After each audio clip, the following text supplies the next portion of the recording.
Please go ahead and delegate. Go ahead and delegate. There is no price for who suffers the most.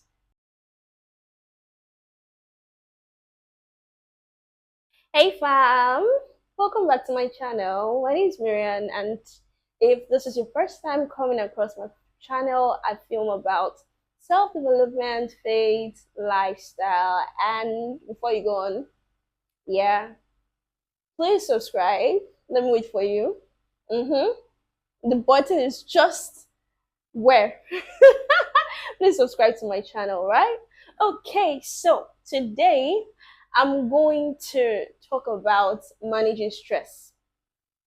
So if you are someone that you're currently going through a lot of stress and you do not know how to manage this stress, you want to stay around and listen to all of the points I'm going to make on how to manage stress, because now who they are life, now they enjoy life for. All right, if you're not a Nigerian and you don't know pidgin, what I just said is that it is someone who is alive that gets to enjoy life. Yeah? So let's dive right into our video. So I'll start by um explaining what stress is. I don't want to assume that some people know what stress is. I mean, that's why you are here. So let me give a very brief definition of what stress is. So I read in my notepad. So stress is a natural reaction your body has when changes or challenges occur. It can result in many different physical, emotional, and behavioral responses. Stress can be defined as a state of worry or mental tension caused by a difficult situation. So, I mean, from this definition, it is quite obvious that a number of us have experienced stress. Like, I don't think that, you know, stress is something that can be totally eliminated, right? But you must then know how to manage stress, because guess what? Stress is one of the things that kills young people, right? You see, someone in their 20s, early 30s, early 40s, and then the person is having high blood pressure, the person is unwell.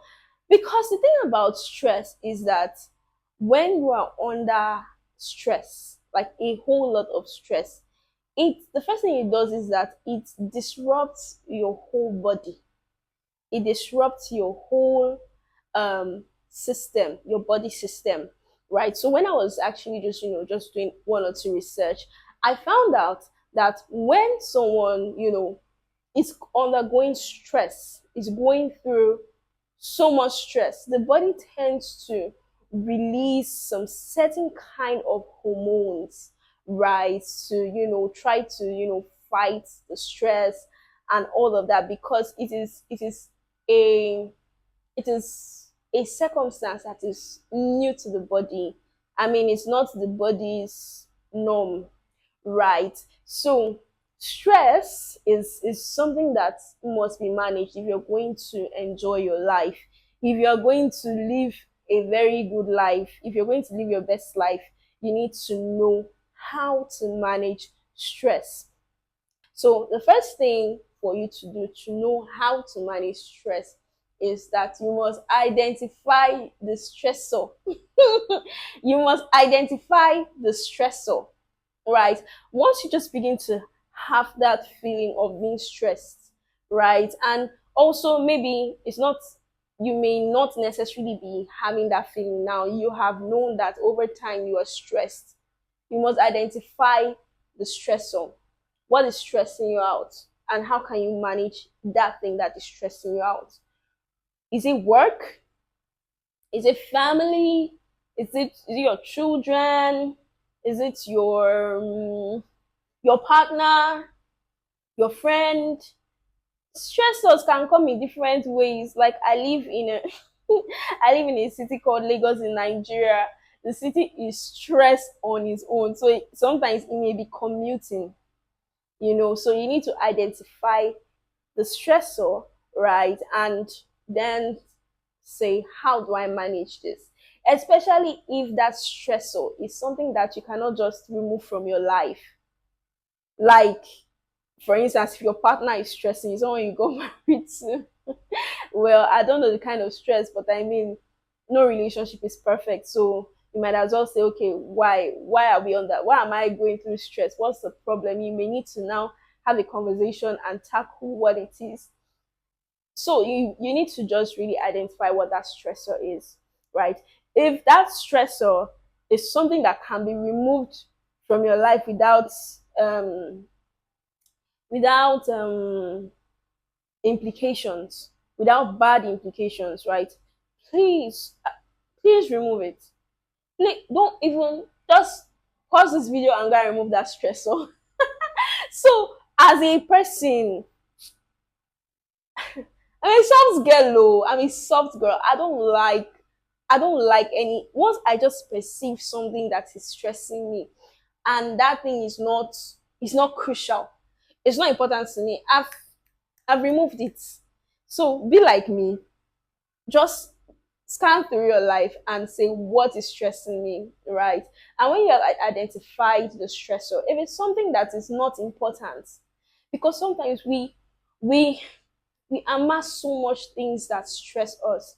I like to classify stress in two broad ways: self-induced stress, which is avoidable stress, and unavoidable stress. So unavoidable stress may be the kind of stress that comes from from parenting. I mean, you may not be able to, you may find some tactics, some parental tactics on how to, handle that kind of stress, but that's an unavoidable stress, right? But a stress of, you have money to get help, but you insist that you want to kill yourself to do the actual thing. Well, let me not jump ahead of myself. Let's assume that you have money. Okay, I think I'll be using myself a lot of times for this, right? So I started to use a company that has a bus that picks people from their bus stops, right?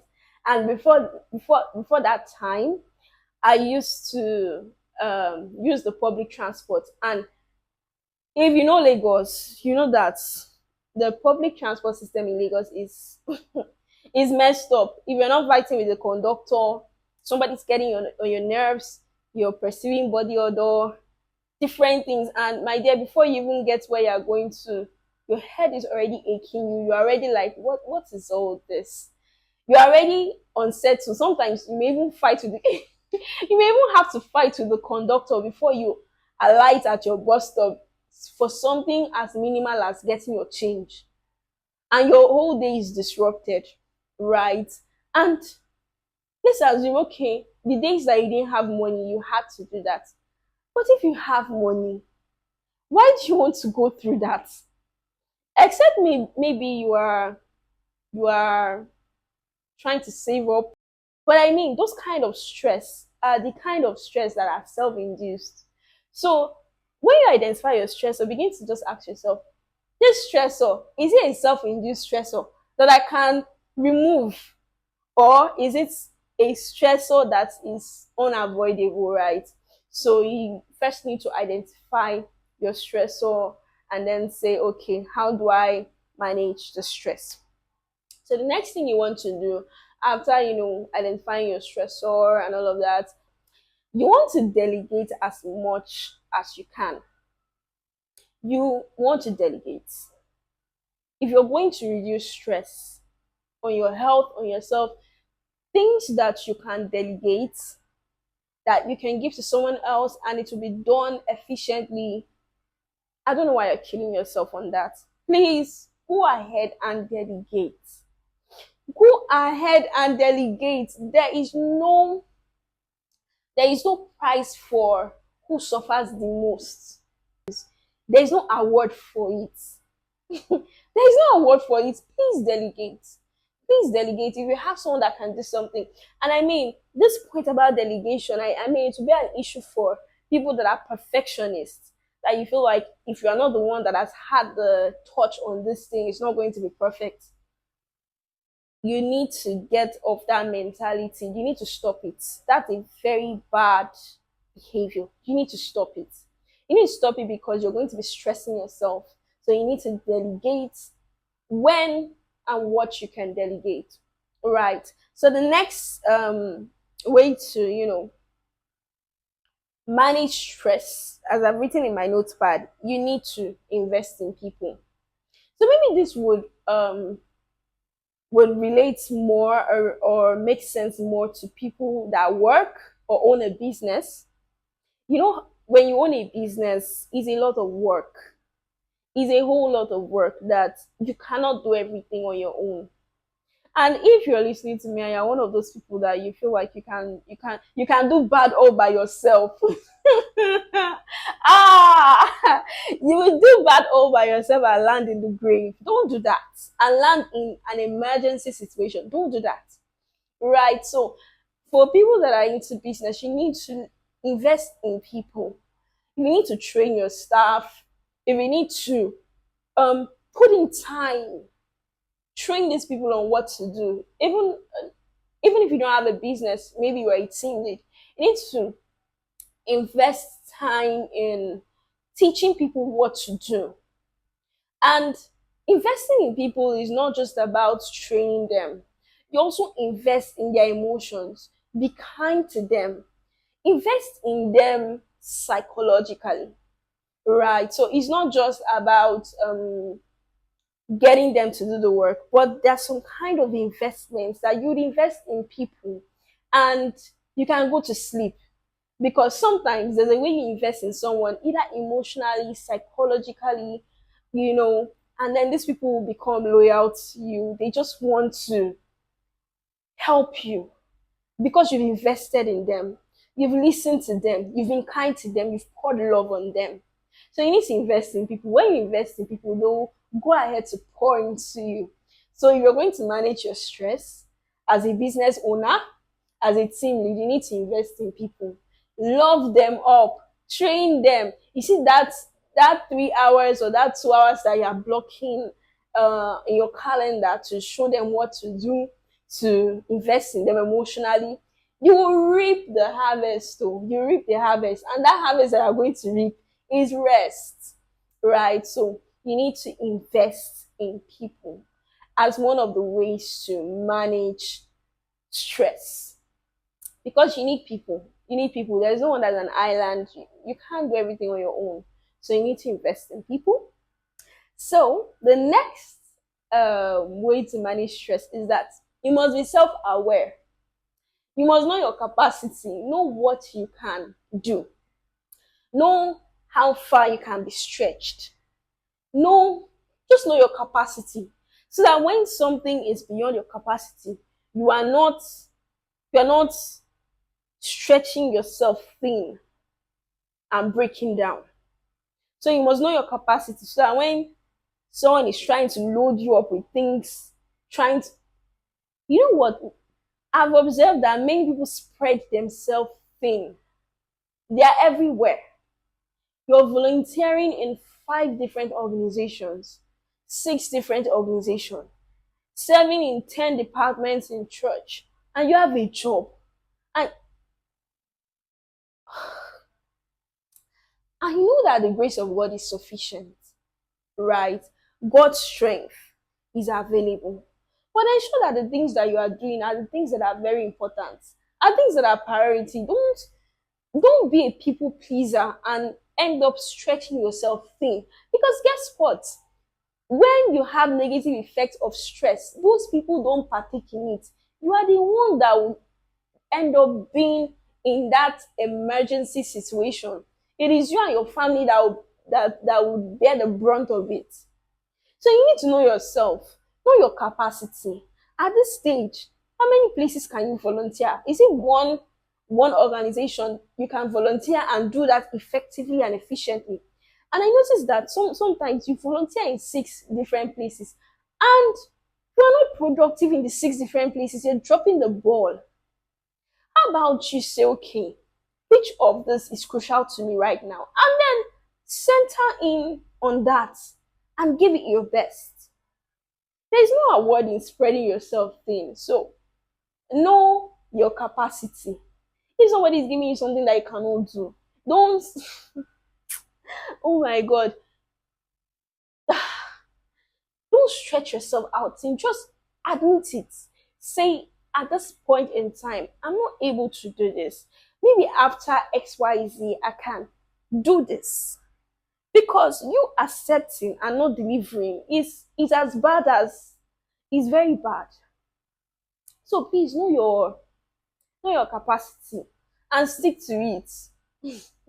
Stick to it, fam, right? So the next point is that do not overcommit. And I think it's almost the same with the first one that I said. Some people overcommit. You overcommit. People are telling you, I need you to be present here. I need you to do this here for me. I need you to do, and you are a yes sir person. You are a yes person. In life, you cannot always be a yes person. You need to put yourself first. You need to put your health first. Because guess what? It is the person that is alive that can do, that can carry on tasks. It is the person that is alive that can fulfill destiny. Stop spreading yourself thin. Stop overcommitting. Stop adding sentiments to your life. You know that at this point in time, you cannot help this person do this. You cannot handle this thing. There's no shame in saying you cannot do it at this point in time. Where it is bad is that you then overcommit. If you land in the hospital, as I've said, if you land in the clinic, as I've said, it's just going to be you. God forbid that because of stress you die. What will you tell God? You tell God that because I couldn't manage, I couldn't tell people no. That's why I'm here. This body is the only access that we have to live on earth. You must take care of it. You must take care of it. So the next point, and which is my last point, is that it's the last point, but is I'd say it's the most important point of all. You need to ask God for help. If you think that you are in a season in your life where there's a lot of demand on you, and there's nothing you can let you drop the ball. If you feel like you're in a season of your life that there's a lot of demand on you, and all of those things that are demanding your time are equally important, you need to then, manage your time and ask God for help. To be honest, let God help you. See, I don't know how people live this life without God, though. I don't know. You need to ask God for help. And when you realize that you are in this kind of season that there's a lot of demand on you, right? Bible says something. Come unto me, all you who are weak and heavy laden, and I will give you rest. If you find yourself in this kind of season, that's not the time for you to be missing fellowship with God, though. One of my mentors says, if you are too busy to pray, you are definitely too busy. If you are too busy to have fellowship with God, you are definitely too busy. So, in all those things, when you are having this kind of seasons that is a lot for you, don't miss the presence of God. Don't miss the place of fellowship. Don't miss the feet of Jesus. Because that's where you will draw strength. That is where you will draw strength. The Bible says that they that wait upon the Lord, he shall renew their strength like eagle. They will run and not get weary.